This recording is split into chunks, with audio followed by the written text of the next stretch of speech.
समस्त मिथिलावासी के प्रणाम करै छी। हम एकटा कोबर गीत लऽ कऽ अयलहुँ हेँ। साँझ पाबनि आबयवला अछि तऽ अहाँ सब सुनै जाउ। आशा करै छी जे सब गोटाके नीक लागत।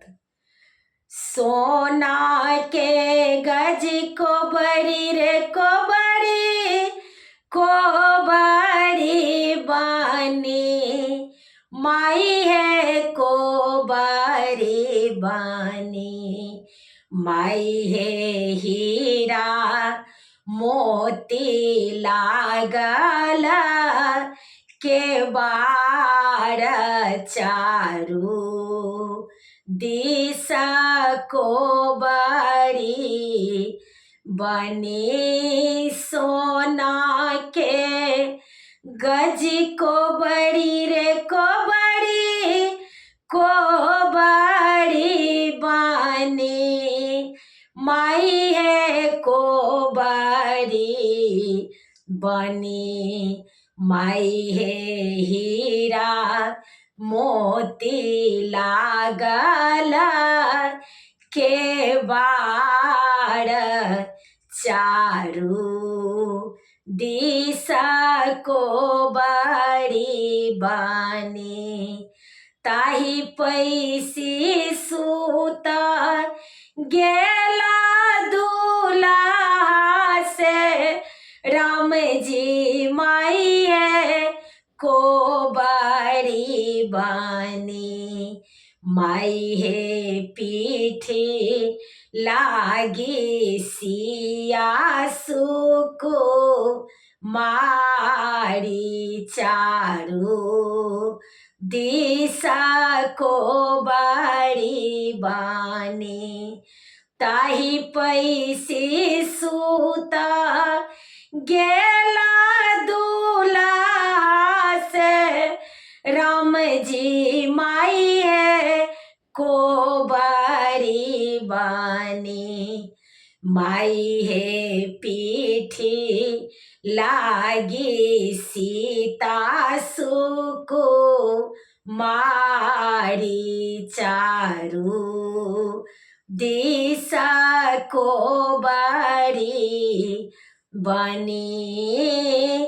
उठबाए गेला खीना मातु, कौशल्या माई है कोबरी बानी, आहे उठो बाबू भाए गेल परात, चारू दिस कोबरी बानी, आहे उठो बाबू भाए गेल परात, चारू दिस कोबरी बानी।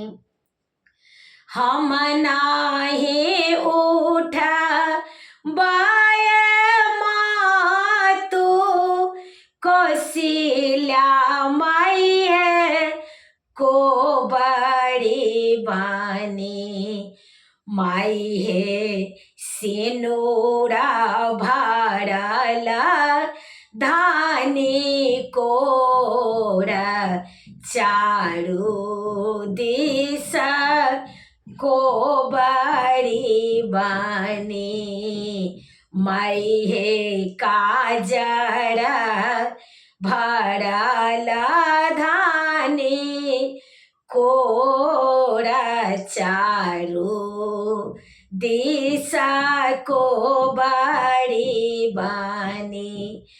हम नाही उठ बाए मातु, कौशल्या माई है कोबरी बानी, माई है सिंदूरा भरल धानी कोर, चारू दिशा को बारी बानी माई हे काजर भरल धानी कोरा चारू दिशा को बड़ी बानी कथी के गजी को बड़ी रे को बड़ी बानी माई है को बड़ी बानी माई है कथिए लागल के बार चारू दिशा को बड़ी बानी सोना के गजी को बड़ी रे को बड़ी बनी माई है को बड़ी बनी माई है हीरा मोती लागल के बार चारू दिशा को बड़ी बानी।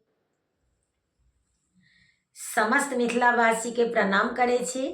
गीत नीक लागत तऽ कनि शेयर कऽ दे जेबै, कनि कमेंट में कहे जाय